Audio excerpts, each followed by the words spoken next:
जिंदगी में मोहब्बत के सिवाय कुछ नहीं किया। वो जहां देखता है मोहब्बत देखता है। हमारे बीच में है डॉक्टर विष्णु सक्सेना। यही तरह के लोग होते हैं, एक जो मोहब्बत को मजाक समझते हैं जैसे आप लोग दूसरे वो लोग होते हैं जो मजाक को मोहब्बत समझ बैठते हैं। मजाक को भी मोहब्बत समझते हैं। भाई क्या बात है। एक मोहब्बत की परिभाषा बताता हूँ, मैं बहुत छोटा कवि हूँ। तू जो ख्वाबों में भी आ जाए तो मेला कर दे, वाह। गम के मरुथल में भी बरसात का रेला कर दे। वाह। याद वो है ही नहीं आए जो तन्हाई में, तेरी याद आए तो मेले में अकेला कर दे। क्या बात है भाई, बहुत अच्छे। आपके लिए उप्स। अच्छा। कुदरत ने बनाया तुम्हें सांचे में ढाल कर,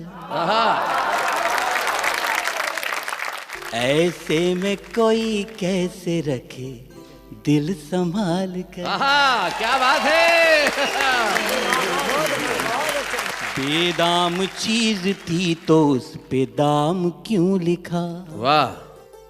तुम रती ही नहीं थी तो मुझे काम क्यों लिखा। क्या बात है। जब प्यार ही नहीं था तुम्हें हमसे फिर कहो, चुपचाप हथेली पे मेरा नाम क्यों लिखा। क्या बात है। मैंने बहुत पहले गीत लिखा था और मेरे जीवन का सबसे रोमांटिक गीत है। स्वागत सुना। आओ एक बार फिर से तुम्हें देख लूं, क्या पता फिर ये दर्पण मिले ना मिले। वाह वाह। और पास आ तन की गंधों को दे दो मुझे, क्या बात। क्या पता फिर ये चंदन मिले ना मिले। बहुत अच्छे। जब मिले तुम तो ऐसा लगा एक पल, सारी खुशियां जहां की हमें मिल गई। क्या बात है। जाने कैसी हवा बह चली उस घड़ी, गिर के सूखी हुई सब कली खिल गई। क्या बात है। और ये पंक्ति आपके लिए जी। कि छू के देखो जरा अनछुए फूल को, क्या पता फिर ये मधुवन मिले ना मिले। बहुत अच्छे। वाह वाह वाह वाह वाह। डॉक्टर साहब बहुत अच्छे। आपने इस गीत से तो कई लोगों का दिल चुराया है, लेकिन मुझे पता चला कि एक बार आपके घर में चोर आ गया था। शरीफ भारती मुझे बता रहे थे, तब क्या हुआ था शरीफ, जरा बताएं। सर एक बार इनके यहाँ चोर आ गया था। हाँ। तो वो तमंचा लिए हुए था, तो ये इस गीत को इन्होंने दूसरे ढंग से गाया था। जी। आओ एक बार फिर से हमें लूट लो, फिर मेरे घर में बर्तन मिलेगा। कोट तुम खींच लो, टाई तुम खींच लो, फिर ये पतली सी गर्दन मिलेगा।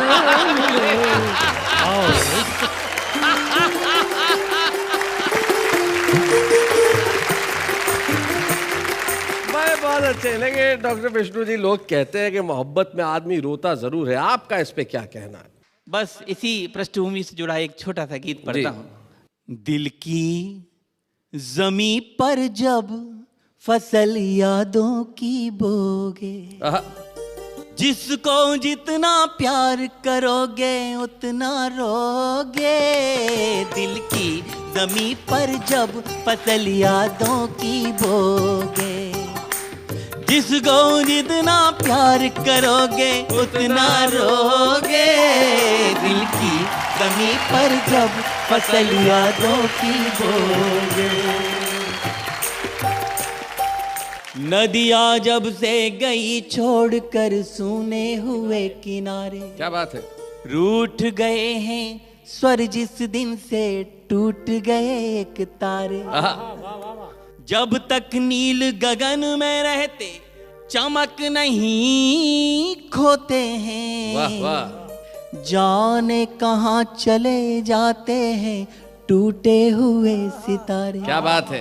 सपने अपने हो जाएंगे जब भी सोगे, दिल की जमी पर जब फसल यादों की बोगे। जिसको जितना प्यार करोगे उतना रोगे, दिल की जमी पर जब फसल यादों की बोगे।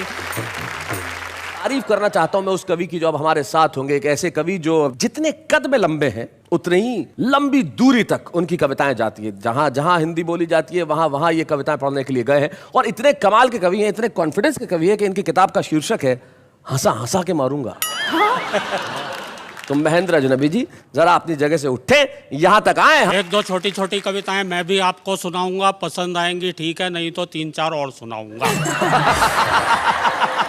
हम कवियों के साथ क्या क्या हो जाता है कि सड़क पर दौड़ते हुए एक आदमी को हमने रोककर पूछा कहाँ, बोला आत्महत्या करने। मैंने कहा इतनी सी बात, तो मैं तुम्हारे बहुत काम आ सकता हूँ, तुम्हें अपने साथ किसी कवि सम्मेलन में ले जा सकता हूँ। मैं बोला बस बस रहने दीजिए, ये जुर्म मत कीजिए, आपको मालूम है मैं आत्महत्या करने क्यों जा रहा हूँ। बात यह है कि मैं अभी अभी तो एक कवि सम्मेलन से छूट कर आ रहा हूँ। बहुत अच्छे। जब मैं नौकरी किया करता था जी, पढ़ाता था बच्चों को, बच्चे कितने उस्ताद हो गए हैं, कभी कभी किसी बात का क्या जवाब दे। मैं परीक्षा की कॉपी जांच रहा था। अच्छा। बच्चे को जवाब आता नहीं था जो प्रश्न दे रखा था। किन्हीं नेताजी का नाम लिखा हुआ था, बड़ा अटपटा सा नाम लिखा था, फलाने नेता कौन है। बच्चे ने लिख रखा था यह बहुत ही जहरीला कीड़ा होता है, खेतों में पाया जाता है, हरे रंग का होता है, और जिस फसल के ऊपर लग जाए उसे नष्ट करके ही छोड़ता है। क्या बात है, बहुत अच्छे। मैं आ रहा था अभी यहाँ स्टूडियो में, तो आगे आगे एक मेटाडोर जा रही थी, पीछे एक शेर लिखा हुआ था हम भी प्यार करते थे, चांदनी से दिल लगाने लगे, अपनी किस्मत ही खराब थी, मेटाडोर चलाने लगे। आपको अपनी लंबाई की वजह से कोई दिक्कत नहीं होती अजनबी जी? नहीं, दिक्कत तो होती है। अच्छा। एक बार सब्जी वाले के पास गया, मैंने कहा भैया ये नींबू क्या भाव दिया, उसने कहा बैठ के देखो संतरे हैं। एक कविता सुनाना चाहता हूँ आप लोगों को। कवियों के साथ बड़ी दिक्कत वाली बात यह होती है कि अगर कोई कवि को ठीक से नहीं सुने, हूट कर दे, तो उसे सदमा लग सकता है कवि को। भाई साहब जी, मुझे सदमा लगा तो मेरी याददाश्त चली गई। अच्छा।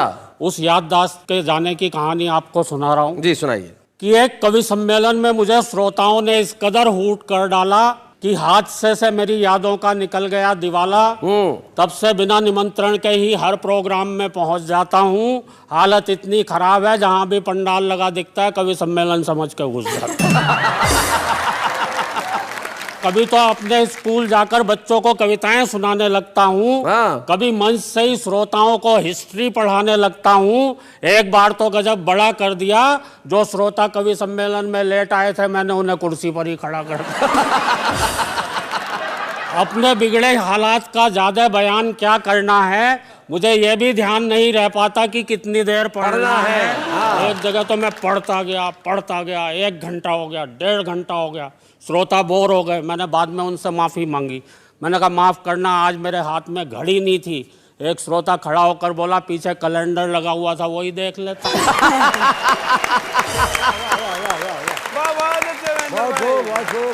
बात हो गई है काबिले गौर की, मुझे यह भी ध्यान नहीं रह पाता है कि अपनी ही पढ़ रहा हूँ या किसी और की। पूरे दिमाग में हेरा फेरी है कि जब कोई और पढ़ता है और जमता है, तब लगता है यार ये कविता तो मेरी है।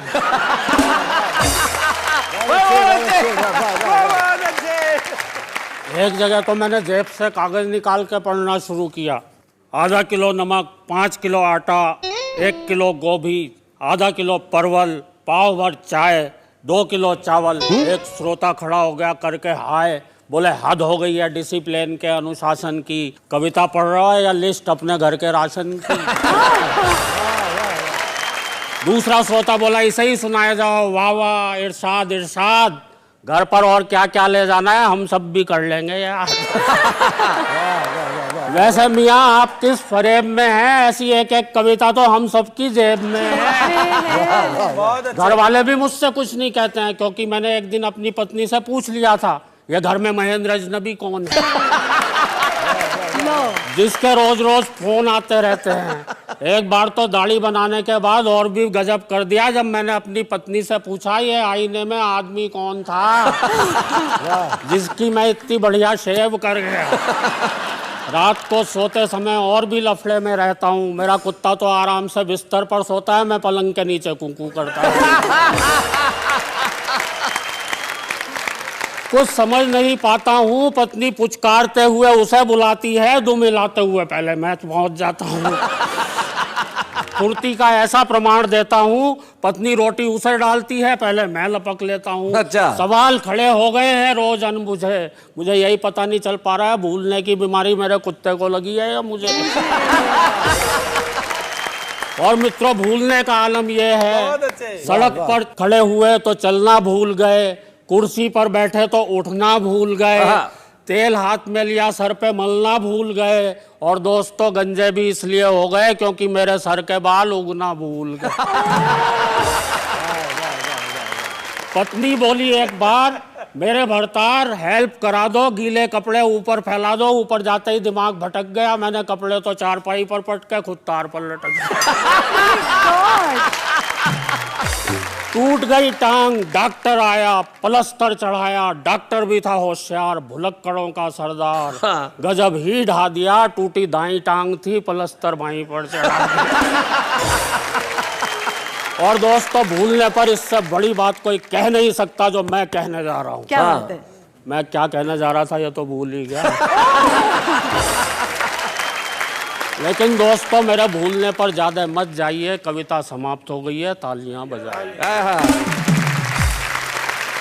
लेकिन मित्रों, कविता तो शुरू होती है अब। मैं ही नहीं, ये सारे कवि, आप और हम सब ना जाने किन ख्यालों में झूले हुए हैं। हम सभी कुछ ना कुछ भूले हुए हैं। हम भूल गए हैं आपस का प्यार, हम भूल गए हैं मेहमान का सत्कार, आए दिन टूटने वाले घर बार, हम भूल गए हैं संयुक्त परिवार। और बता रहा हूं आपको घर घर का संताप, पत्नी आते ही लोग भूल जाते हैं माँ बाप, लोग भूल जाते हैं अपना दीनो ईमान, लोग भूल जाते हैं बीमार माँ की दवा, हम सब भूल चुके गांव की ताजा हवा, और हाय रे टीवी की ऐसी रवानी, बच्चे सब भूल चले दादी नानी की कहानी। क्या बात है भाई, वाह वाह वाह। राजनीति के हो चले खौफनाक इरादे, नेता जीतते ही भूल गए अपने किए वादे, नफरत का चढ़ चुका ऐसा जुनून है, हम सब भूल गए कि सबका एक जैसा खून है, और कहने को अब कुछ भी नहीं है शेष। दोस्तों, भूलों की इस भूल भुलैया में हम सब भूलते जा रहे हैं अपना देश। क्या बात है, वाह वाह वाह वाह, बहुत बढ़िया। प्रकाश काबरा की हास्य कविता से जोड़ी लगभग 35 वर्ष पहले बनी और बहुत सालों से कवि सम्मेलन करते रहे, संचालन करते रहे। उनकी किताब मैंने देखी तो उनकी किताब के पिछले भाग में इनका परिचय बहुत ही, जिसको कहते हैं इंटरेस्टिंग परिचय लिखा हुआ है। खुद का नाम है, बोले इतने सारे प्रोग्राम किए, इतने सारे प्रोग्राम लिखे गए, घर में एक बीवी है, ऐसे सब परिचय में लिखा है। 2 बच्चे हैं और वो तमाम रिश्तेदार हैं जो अमूमन पाए जाते हैं। एक लोन पे ली हुई कार है, एक कंप्यूटर है जिसमें ब्रैकेट में लिखा हुआ है जिसे चलाना नहीं आता, एक फ्लैट है जिसकी किस्तें अभी तक चुकाई नहीं गई। ये सारी ईमानदारी से जो आदमी परिचय दे सकता है वो कोई निश्चित तौर पे हास्य कवि ही हो सकता है। तो ऐसे हास्य कवि सुभाष काबरा आइए हमारे। दीपक गुप्ता घर में वाइफ रखते हैं, ये तो मुझे पता था। और अन्ना तो शौहर को लेकर ही आ गई। तो मुझे लग रहा है कि ये इतने भव्य मंच पर आकर थोड़ी सी देर के लिए बहक गए थे। बहुत शरीफ लोग हैं, बहुत शरीफ बहक गए थे। 2 पंक्तियां। स्वागत। ये जो 2 लोग बहकते हुए घर जाएंगे, घर पहुंचते ही संभलने की सजा पाएंगे। बहुत अच्छे। कहाँ से शुरू करूं? आगरा कई बार जाता रहा अपने निजी कारणों से। ठीक हमें होने पता के है बाद वहाँ। इन्हें पता है क्योंकि ये तो अभी भी जाती है मंथली चेकअप के लिए। दवा लेने। अरे ये लड़की तो मेरे पास वाले वार्ड में। हाँ, ये मंथली चेकअप परमानेंट है वहाँ की। एक बार ठीक होने के बाद गया, ताजमहल देखा। 4 पंक्तियों का जन्म हुआ, आप तक पहुंचाता हूँ। इन 4 पंक्तियों की ये खासियत है जी कि ये बहुत मशहूर पंक्तियां हैं मेरी, और मैंने आज सुबह ही लिखी हैं। कि मिस्टर शाहजहां, खाविंदे मुमताज महल, एक बार फिर से हिंदुस्तान में आओ। हाँ। इस बार आगरे में नहीं, मुंबई में अपनी महफिल जमाओ। हाँ। क्या बात है। अरे बनाया होगा किसी जमाने में तुमने ताजमहल, आज की तारीख में 2 रूम किचन बना के दिखाओ। क्या बात है, आज की वाह वाह तारीख में वाह 2 वाह रूम वाह किचन। भाई, बहुत बढ़िया। बहुत बढ़िया। अब नवाबों की आदत होती थी कि वो 2 पंक्तियां कहो तो 4 लौटाते थे। आप तो रहे हो काफी नवाबों के साथ क्या इस बात जमाने है। से, तो उन्होंने 8 भेज दी। अच्छा। लिखते हैं, आज भी मिलती हैं सरेआम सैकड़ों मुमताज, और सभी को ताज की ख्वाहिश है, मगर लहू में एक कतरा भी मोहब्बत का नहीं आहा, है, संगे मरमर पे टिकी सबकी नजर। क्या बात है भाई, वाह वाह वाह वाह, बहुत अच्छे। अगर कहीं कोई सही मुमताज पाई भी गई, वक्त के हाथों जिंदा ही दफनाई गई। क्या बात है, वाह वाह वाह। वक्त के हाथों जिंदा ही दफनाई गई, ऐसे हालात में अब ताज मेरा बाप बनाए। ऐसे हालात में अब ताज मेरा बाप बनाए, जिसे जरूरत हो वो कमबख्त अपने आप बनाए। क्या बात है, वाह वाह वाह वाह, बहुत अच्छे। नेताओं पे कुछ बातचीत करनी चाहिए, हालांकि बातचीत करने लायक तो रहे नहीं, बहुत जी, कम रहे लेकिन हैं। फिर भी कैसे कैसे गोत्र के नेता हो गए, कुछ टुकड़े सुनाता हूँ आपको। कि पनवाड़िन ने, जो पान की दुकान पर बैठता है उसकी पत्नी को पनवाड़िन कहते हैं। जी, पनवाड़िन। पनवाड़िन ने पनवाड़ी का चरित्र देश के नेताओं के चरित्र से बहुत ऊंचा बताया। क्या बात है। वाह। 60 साल से हिंदुस्तान का नक्शा दुकान पर टंगा है शैलेश भाई, लेकिन पनवाड़ी ने हमेशा केवल पान पर चूना लगाया। क्या बात है भाई, वाह वाह वाह, बहुत अच्छे। कुछ और बातें देखें नेताओं के बारे में, कि नेताजी ने गांव पहुंचकर गांव वालों को जमा किया और पूछा, क्या अभी भी आपके गांव में बड़े बड़े जहरीले सांप हैं? तो किसान बेचारे हाथ जोड़कर बोले, वो किसी जमाने में थे साहब, आजकल तो यहाँ से वहाँ तक बस आप ही आप हैं। भाई वाह वाह वाह वाह वाह, बहुत अच्छे। वाह वाह वाह वाह। बिल्कुल आपने सही कहा कि वो जहरीले सांप की जगह आप ही आप हैं। मुझे एक हमारे कवि हैं तेज नारायण बेचैन, वो भिंड मुरैना में रहते हैं, डाकुओं का क्षेत्र है, तो वहां से उनकी कविता की 2 पंक्तियां मुझे याद आती है। वो कहते हैं कि तोप तमंचे छुरे कतरनी पहने चाकू भेज दिए, सीमा की रक्षा करने कई वीर लड़ाकू भेज दिए, और चंबल के बीहड़ में अब तो कविताएं लहराती है, जितने भी थे चुनकर हमने दिल्ली डाकू भेज दिए।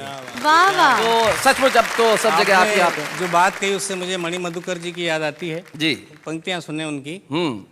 छिपकलियां गांधी जी की तस्वीर के पीछे से निकल कर आती हैं और अपना शिकार मुंह में दबोच कर फिर से गांधी जी की तस्वीर के क्या पीछे बात चली है, जाती वाह, हैं। वाह, वाह। फिर से बहुत गांधी जी की अच्छे, बहुत तस्वीर के पीछे चली जाती हैं। वाह वाह का बहुत अच्छे। वाह वाह। लेकिन इस सब के बावजूद हमारी एकता को, अखंडता को कोई खतरा नहीं है शैलेश भाई। जी।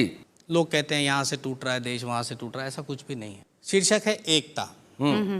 कन्याकुमारी से कश्मीर तक और झोपड़पट्टी से जागीर तक, सबके इरादे नेक हैं, हम सब एक हैं। सबके इरादे नेक हैं, हम सब एक हैं। रेलवे स्टेशन पर चाय की दुकान में चाय बनाने वाला लड़का देश का सच्चा सपूत है। हाँ। हर स्टेशन पर मिलने वाली पानी जैसी चाय हमारी एकता का सबसे बड़ा सबूत है। क्या बात है, हमारी एकता का सबसे बड़ा सबूत है। बहुत बढ़िया। सबसे बड़ी बात मुझे ये लगती है कि हिंदी की बातें सब लोग करते हैं, जी। हिंदी के लिए काम करने वाले लोग बहुत कम हैं। जबकि मेरा ये मानना है कि यदि आपको कार चाहिए आज के ज़माने में तो आपको अंग्रेजी की शरण में जाना ही पड़ेगा, लेकिन यदि आपको संस्कार चाहिए तो आपको अपनी भाषा का क्या सम्मान बात? करना ही पड़ेगा। वाह वाह क्या बात है। 8-10 पंक्तियां आप तक पहुंचाता हूं। स्वागत। कि हमने ये जाना है पर्चे जांच जांच के, हमने ये जाना है पर्चे जांच जांच के, अनपढ़ होते जाते पोथी बाँच बाँच के, अनपढ़ होते जाते पोथी बाँच बाँच के। हिंदी की खाने वाले अंग्रेजी गाते हैं, हिंदी की खाने वाले अंग्रेजी गाते हैं। बेटे ये नादान माँ को भूल जाते हैं, बेटे ये नादान माँ को भूल जाते हैं। कंप्यूटर का युग है आगे बढ़ते जाइए, लेकिन हमको मेमोरी से मत मिटाइए। क्या बात है? क्या बात है? पिज़्ज़ा खाने वाली पीढ़ी पैदा होती है, लेकिन मक्के की रोटी है। वाह वाह वाह, बहुत अच्छे। 4 से पंक्तियां और। कि कुदरत के सब कानूनों को शैदा करना है, कुदरत के सब कानूनों को शैदा करना है। लेखक का लिखना तो बच्चा पैदा करना है। हमने तुमको बच्चा पहलवान सा दिया, तुमने उसको पोलियो का दर्द दे दिया। चलने से लाचार, सोच से गूंगा हो गया, एक जरा सी भूल से मेरा बचपन खो गया। जिस बचपन की खातिर मैया पल पल रोती है, क्योंकि मक्के की रोटी मक्के की रोटी है। वाह वाह वाह वाह। हमारे बीच में अलीगढ़ से आए हैं सुरेंद्र सुकुमार। असल है क्या, ये देश जो है समस्याओं का देश है। इस देश में पानी की समस्या है, बिजली की समस्या है, सड़क की समस्या है, यानी कि समस्या ही समस्या है। पर मैं आपको सच बता रहा हूं कि इस देश में कोई समस्या नहीं है, सिर्फ एक समस्या है। वो एक समस्या है कि नालायक लोग लायक पदों पर बैठे हुए हैं। वाह वाह वाह। बहुत बड़ी बात। अब मैं एक कहानीनुमा कविता आपको सुनाता हूँ। मेरी अधिकांश कविताओं में मेरे एक बचपन के मित्र का जिक्र आता है। ओहो। उनका नाम था मिर्जा खालिद। मिर्जा खालिद। वो मेरे साथ भी हाई स्कूल करते थे, मेरे बड़े भाई साहब के साथ भी उन्होंने हाई स्कूल किया था, और सबसे बड़े भाई साहब के साथ भी उन्होंने हाई स्कूल किया पर हाई स्कूल नहीं कर पाए। उनके साथ भी एक समस्या थी, खास तौर से अंग्रेजी की समस्या। जी। हमारे एक मित्र हैं, बड़े ही विचित्र हैं। नाम है उनका मिर्जा खालिद। 4 बच्चों के इकलौते वालिद, वैसे बहुत प्यारे हैं, अंग्रेजी के मारे हैं। हमने कहा मिर्जा अंग्रेजी का चक्कर छोड़ो, अपनी ही भाषा से नाता जोड़ो। बोले अच्छा तो मैं उर्दू सीखूंगा। 15 दिन तक मिर्जा नजर नहीं आए। 15 दिन बाद हमारे दरवाजे खटखटाए, हम निकल कर बाहर आए तो मिर्जा कुछ अजीब सी भाषा में घुटाए। हमने कहा मिर्जा तमीज से बात करो। मिर्जा बोले सुरेंद्र भाई, मैं आपकी शान में गुस्ताखी करना शर्मुन दामत के बहरे ज़ख़्ख़ार में गोता जनी के मुताबिक समझता हूँ।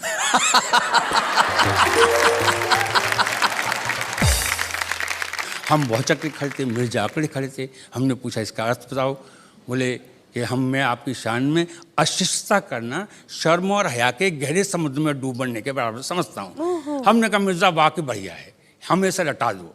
हम अपने को उर्दू बोलने वाले मित्र पर अपना रौब झाड़ेंगे, अपनी उर्दू जानकारी के झंडे गाड़ेंगे। बमुश्किल तमाम हमने वो वाक्य रट लिया और शीघ्र ही रशीद मियाँ की दुकान पर प्रस्थान किया। रशीद मियाँ हमारे शहर में साइकिल मरम्मत की दुकान करते हैं, उर्दू बोलने में अपना सानी नहीं रखते हैं। हमने जाति का रशीद जरा 2 पंप हवा डाल। बोले सुरेंद्र भाई बात कैसे कर रहे हैं, तमीज़ से बोलें। हमने कहा रशीद मियाँ, हम आपकी शान में गुस्ताखी करना शर्म निजामत के बहरे ज़ख़्ख़ार में गोता जनी के मुताबिक समझते हैं। रशीद मियाँ ने अपना चश्मा थोड़ा ऊपर चढ़ाया और हाथ के इशारे से मैं पास बुलाया। बोले मिर्ज़ा खालिद कब मिले थे?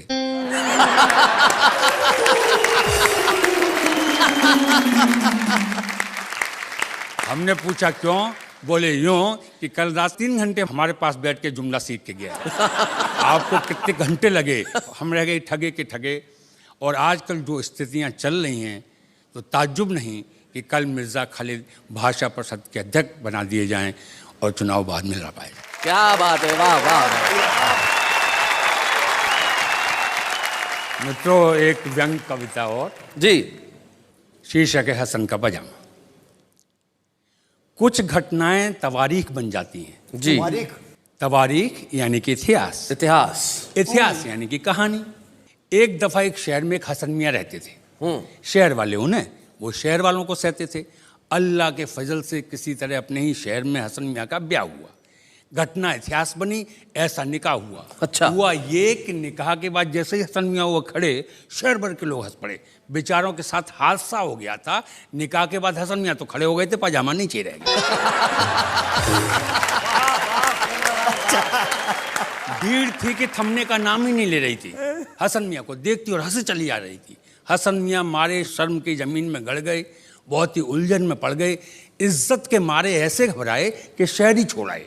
पर रात के अंधेरे में, भावुकता के क्षणों में हसन मियाँ को अपना शहर बहुत याद आता। 12 वर्ष बाद अपने आप को रोक नहीं पाए। ये सोच कर कि चर्चाएं थम गई होंगी, लोग भूल गए होंगे, रात के अंधेरे में अपने ही शहर में आए। जी। देखें आजकल लोग क्या चर्चा कर रहे हैं। एक दरवाजे के आगे कान लगाए। बेटी माँ से पूछ रही थी मम्मी मेरी उम्र कितनी होगी? माँ ने कहा 12 साल। बेटी ने कहने नहीं 11 साल। माँ ने कहा गलत है तेरा ख्याल। अरे तो उसी साल तो पैदा हुई थी जिस साल हसन का पजामा खुला था। बहुत अच्छे।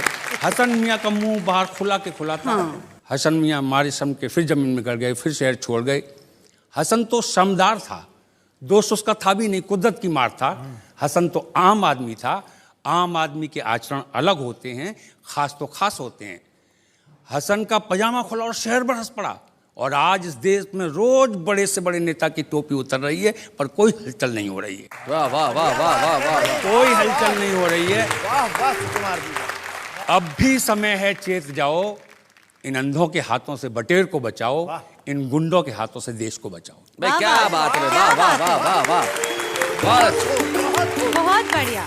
एक और छोटा सा में, बा मुलाहिजा बाद अब होशियार, फिर से आ गई है सफेद हाथियों पर बैठकर महाराजा धीराज की सवारी।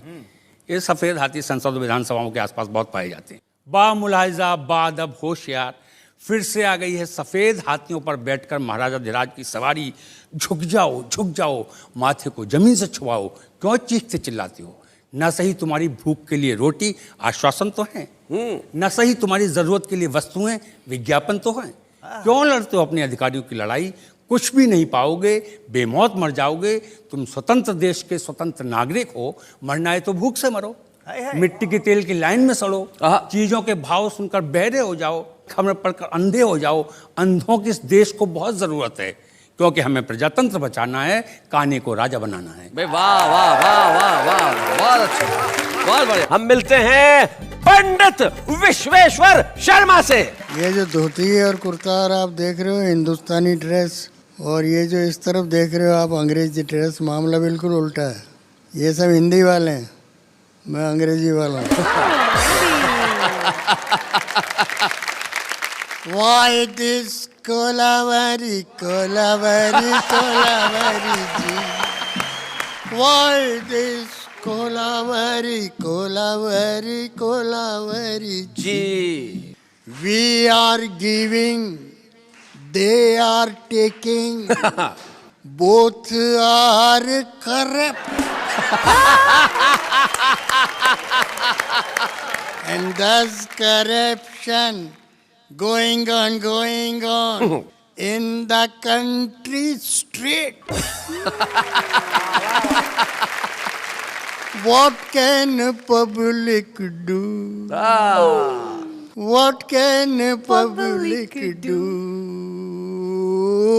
Why this Kolaveri Kolaveri Kolaveri ji. All the leaders, all ministers, all the bureaucrats, Yes. all officers, all the clerks, all the peons, Yo.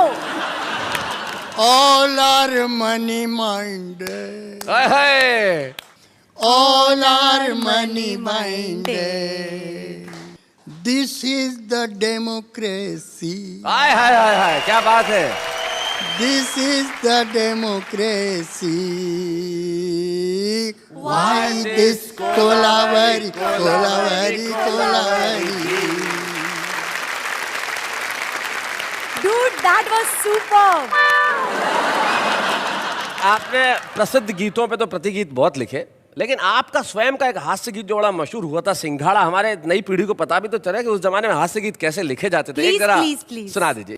Ramchandra ने रावण मारा, कृष्णचंद्र ने कंस पछाड़ा, तो जो खाए बन जाए पाड़ा, घर में खुले अखाड़ा। लो सिंघाड़ा, ले लो सिंघाड़ा, ले लो सिंघाड़ा। अंधी घोड़ी लाल लगाम, उस पर बैठे नथुराम। जहाँ जहाँ भी जाए सवारी, जनता झुक झुक करे सलाम। सब है किस्मत की सत्ता, बिल्ली को मक्खन मिलता। संत महंता पैदल फिरते, कार चढ़े इंग्लिश कुत्ता। हाय हाय हाय हाय, भाई क्या बात है। ए, कर ले मिस्टर एमए पास, फिर काटेंगे दिन भर घास। आस पास जो नहीं मिले तो दूर दूर तक करें तलाश। क्या कहता है अपना हाल, ये जीवन है रोटी दाल। रोज बजाती है आजादी, फूटा हुआ नगाड़ा। लो भाई क्या बात है, वाह। गजल में कहते हैं कि हरा भरा ये देश तुम्हारी ऐसी तैसी, फिर भी इतने क्लेश तुम्हारी ऐसी तैसी। देश बिके तो बिके, ठाट से कर्जा लेकर घूमो देश विदेश, तुम्हारी ऐसी तैसी। महेश ध्यान से सुनो, ये लाइन तुम्हारे लिए कि बंदर तक हैरान तुम्हारी उछल कूद पर, किसके अवशेष तुम्हारी ऐसी तैसी। मैं सम्मान के साथ बुलाना चाहता हूं जिनकी पंक्तियां मैंने अभी पढ़ी, माणिक वर्मा जी, जोरदार तालियों के साथ हम। मैं मध्य प्रदेश हरदा से आया हूँ और वहाँ की एक सच्ची घटना मैं आपको सुनाना चाहता हूँ पहले, कि चंबल के डाकुओं ने एक सरकारी बस लूटी, मगर अभागों की किस्मत फूटी। लूट का जब हिसाब मिलाया 5,000 से भी कम पाया। डाकुओं ने फौरन बस रुकवाई, लूट की एक एक वस्तु धन्यवाद सहित यात्रियों को वापस लौटाई। एक रिटायर्ड थानेदार चकराया, डाकुओं का हृदय परिवर्तन उसके समझ में नहीं आया। बोले बंधु आज ये उदारता कैसी? डाकू बोले उदारता की ऐसी की तैसी, हमारे पल्ले का ठेंगा पड़ता, 5,000 तो थाने में देना पड़ता।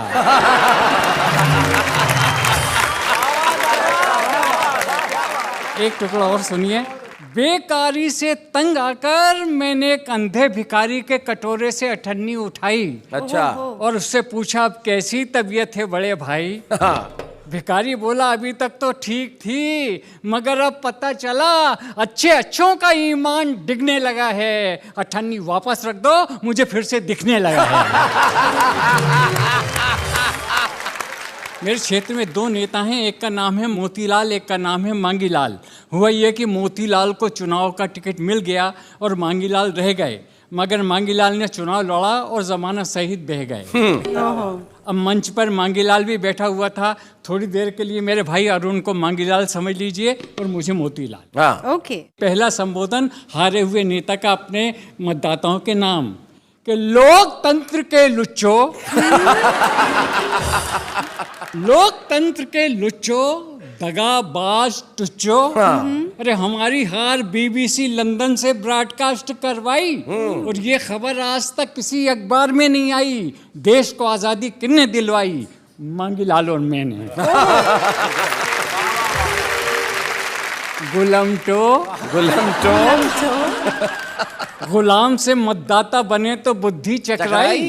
हमारे चेहरे पे सूखा और तुम्हारे चेहरे पे मलाई। पशु मेले के पोस्टरों, पशु मेले के पोस्टरों, बहुत अच्छे। पशु मेले के पोस्टरों, भूल गए वो दिन जब जंगल में उछल कूद करते थे। डार्विन ने कहा था कि पहले आदमी बंदर था।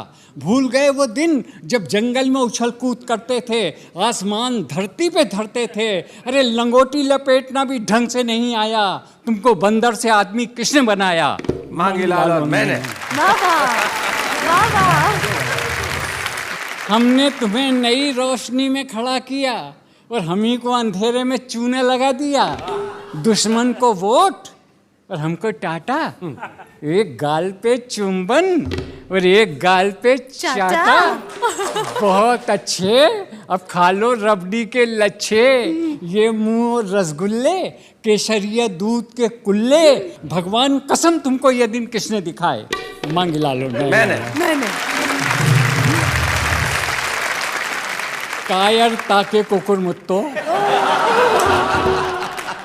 तुमसे तो बेहतरीन तुम्हारा बाप था। पिछला चुनाव उसी ने हमको जिताया। अरे पेटी लेके ऐसा भागा कि आज तक नहीं आया। हमने एड़ी चोटी का जोर लगाया और उसको शिखंडी पुरस्कार किसने दिलवाया? मांगीलाल और मैंने। अब इस बात को देखिए आप, गीदड़ के आखिरी अवतारों,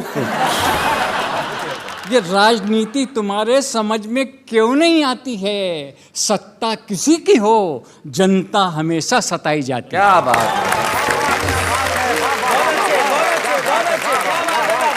अरे खून हमेशा गरीबों का बहा, और ये 4 जनों के सामने किसने कहा? मांगीलाल और मैंने। झांसी की रानी कौन था? पूरा पंडाल मौन था। एक मतदाता बोला झांसी की रानी था नहीं थी।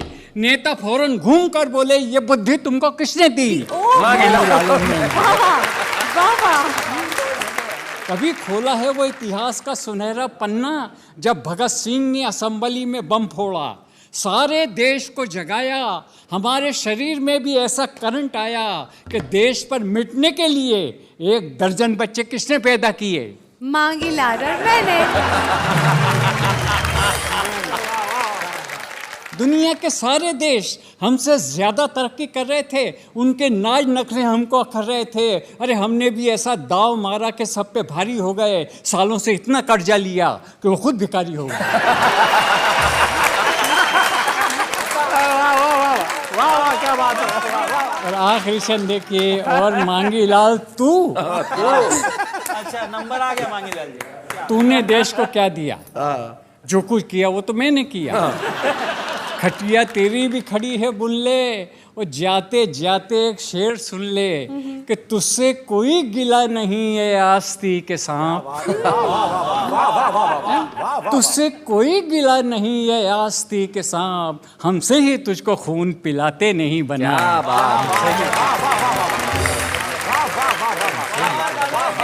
और मैं एक गज़ल सुनाना चाहता हूँ, बहुत छोटी है लेकिन गज़ल का मज़ा लीजिए। इसमें मैंने एक बात की है कि तीनों काल को, भूत भविष्य वर्तमान, हाल माजी और मुस्तकबिल, तीनों को मैंने एक जगह इकट्ठा किया है। क्या बात कि मुझे आपसे मोहब्बत कभी थी, न है, न होगी।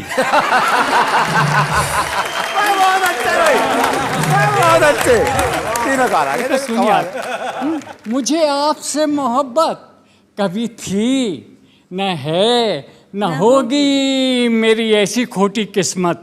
कभी थी, न है, न होगी। मैं उधार लूं किसी से और फिर उसे चुकाऊं, ऐसी खराब आदत कभी थी, न है, न होगी। मैं बना हूं जब से लीडर, हुई इस कदर फजीहत, मेरे घर में मेरी इज्जत कभी थी, न है, न होगी। ये तो हास्य के थे, अब मेरी रंग के व्यंग के शेर सुनिए आप जी। तू जो होता जानवर तो तुझे सब खरीद लेते। तू जो होता जानवर तो तुझे सब खरीद लेते, यहाँ आदमी की कीमत कभी थी, न है, न होगी। वाह वाह वाह वाह। क्या शेर देखिए कि मैं गरीब आदमी हूँ, मैं गरीब आदमी हूँ, मुझे न्याय कब मिला है, मेरे वास्ते अदालत कभी थी, न है, न होगी। वाह वाह। और शेर देखिए कि आटा ये बम फूट रहे हैं, ब्लास्ट हो रहे हैं, लेकिन दोस्तों मेरे देश पर मुझे गर्व है। और बात देखिए कि मेरे गुलसिता के होठों, मेरे गुलसिता के होठों से छीन ले हंसी जो, किसी बम में इतनी ताकत कभी थी, न है, न होगी। वाह वाह। और आखिरी शर्त देखिए, कभी और भी हैं लेकिन सबसे माजरत के छात, कभी और भी हैं लेकिन यहाँ आप जैसी मानिक किसी दूसरे की शोहरत कभी थी, न है, न होगी। मेरे पास भी एक प्रवीण है जो अद्भुत है, अनुपम है, अद्वितीय है। अपने छंदों से वो आपको हंसाने के लिए तैयार है। क्या आप ताली बजाने के लिए तैयार है? एक गुरु और शिष्य के क्या संवाद हो सकते हैं इस देश में। जी। गुरुजी ने शिष्य से ये पूछ लिया कि बेटा ये बता कि एमपी बनने के लिए क्या योग्यताएं होनी चाहिए। तो देखिए आजकल के बच्चे ने क्या जवाब दिया। एमपी, मेंबर ऑफ पार्लियामेंट, हमारे संसद का सदस्य बनने के लिए या विधायक बनने के लिए? जी। या। कि एमपी गर होना चाहे हो जाएगा वो गुरुजी, भाषणों में जीव को चलावे जो जी भट्टा। भट्टा। कि मंत्रीगर होना चाहे हो जाएगा वो गुरुजी, भाषणों में जीव को चलावे जो जी भट्टा। कभी मूछों को मरोड़े, कभी दोनों हाथ जोड़े, जरूरी लगे तो ओढ़े सिर पे दुपट्टा। जरूरी लगे तो ओढ़े सिर पे दुपट्टा। ये करूंगा वो करूंगा, सेवा करता मरूंगा, वायदों का लगवा दे पूरा पूरा चट्टा। बिना कुछ करे कहे ये किया है वो किया है, पूरा पूरा हो निकम्मा पूरा हो निखट्टा। पूरा हो निकम्मा पूरा हो निखट्टा। गुरुजी ने कहा कि ये और बता मंत्री बनने के लिए क्या योग्यताएं होनी चाहिए। तो देखिए बच्चे ने क्या कहा कि मंत्रीगर होना चाहे हो जाएगा वो गुरुजी, देखने में देह से लगे जो हट्टा कट्टा। सामले से मुखड़े पे प्यारी सी सजी हो दाढ़ी, थुल थुल काया पे हो 20 गज लट्ठा। थुल थुल काया पे हो 20 गज लट्ठा। झूठा जो वकील होवे, उड़ने में चील होवे, गिद्ध की तरह छीन मार के झपट्टा। लड़ने में लट होवे, बुद्धि से अनट होवे, 4 दिन में बिठा दे भारत का भट्टा। 4 दिन में बिठा दे भारत का भट्टा। गुरुजी को लगा बच्चा तो बहुत ही इंटेलिजेंट है, समथिंग डिफरेंट है। आहा। तो गुरुजी ने जो कहा उस बच्चे से जी, उसको मैंने छंद में लिखा है कि उत्तरों को सुनकर गुरुजी ने कहा प्यारे डाकू छवि राम सिंह की छवि बनेगा तू।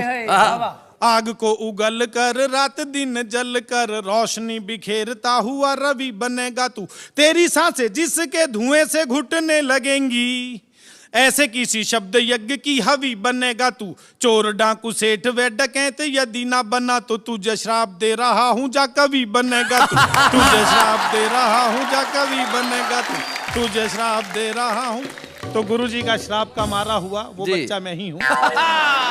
और मैंने फिर बहुत सारे एक्सपेरिमेंट किए जी। एक ऐसी कविता लिखी, उसमें पहली पंक्ति जहां समाप्त होती है, दूसरी पंक्ति वहीं से प्रारंभ होगी, दूसरी पंक्ति जहां समाप्त होती है, तीसरी पंक्ति वहीं से प्रारंभ होगी। इसको हिंदी छंदों की भाषा में सिंहावलोकन छंद कहा जाता है। शेर जब पीछे मुड़ के देखता है तो सिंह का जब अवलोकन अपने शरीर की तरह होता है। ये भाषा में भी होता है कि पंक्ति है, पंक्ति का जो आखिरी शब्द है फिर से वो पहला शब्द बन जाता है। तो वो सिंहावलोकन छंद की कविता है जी, जो आप सुनाएं। कि गद्दी के कारण देश हुआ रद्दी हुआ है पूरा ही ढांचा। ढांचे में बगुलों ने मछली को फांसे हैं मुंह सब दीन दुखी जन के पसीने से ढेर लगे धन से खनकती है लीडरों की गगरी से बनती है सोने की नगरी में खन के है पैसे से रचते हैं खेल चाहे जैसे कि रचते हैं चौपट राजा का फिर भी बजता न बाजा है डंडा निर्धन जन पर कोई दोष नहीं इनके सिर पर रखते हैं गांधी की टोपी ने हिंसा की आरजू न सौंपी ना कोई भी आदत भद्दे करम से क्यों मिल रही गद्दी। क्या बात है भाई, वाह वाह वाह वाह, बहुत बढ़िया। एक शुद्ध संबोधनों की कविता सुनिएगा, स्वागत। जिसका शीर्षक है भूतपूर्व प्रेमी वर्तमान पति, शादी के बाद में पति की दुर्गति हुई तो उसने कैसे कैसे संबोधन दिए अपनी श्रीमती जी को। जी। तू टूटा हुआ ट्रैक्टर थी मैं तुझको कार समझ बैठा, जिसने बेड़ा ही गर्क किया उसको उद्धार समझ बैठा। मैं समझ रहा था तू तो निर्मल निर्झर पावन गंगा है, पर जिसने मेरे घर को फूंका तू तो वही पतंगा है। कर्कश कपटी कहकर मुझ पर आरोप लगाती रहती है, खाली ठलुआ पाजी नालायक मुझे बताती रहती है। मेरी अच्छी खासी किस्मत को तूने आकर फोड़ दिया, मैं छड़ा कुआरा अच्छा था तूने आकुनबा जोड़ दिया। क्या बात है। चुन्नू मुन्नू रीटू पीटू टीटू का मुझे प्रसाद दिया, बच्चों की इस फुलवारी को तुमने पूरा ही खाद दिया। बच्चे जब से देखे मुझको दिन में तारे दिख गए, हम दूध पिलाना गोद खिलाना नाक पहुंचना सीख गए। फीस जमा करने वाली लाइन में अक्सर लगता हूँ, मैं जगता जगता सोता हूँ, मैं सोता सोता जगता हूँ। मेरी पतलून शर्ट का तूने आकर कुर्ता बना दिया, जो हलवा पूरी खाता था उसका ही भुर्ता बना दिया। मकड़ी की तरह से मुझ पर तू जाल पूरती रहती है, जैसे कच्चा खा जाएगी तू मुझे घूरती रहती है। तेरी माँ कहती थी तू तो मेरे चरणों की दासी है, पर मुझको लगता है तू तो मेरे प्राणों की प्यासी है।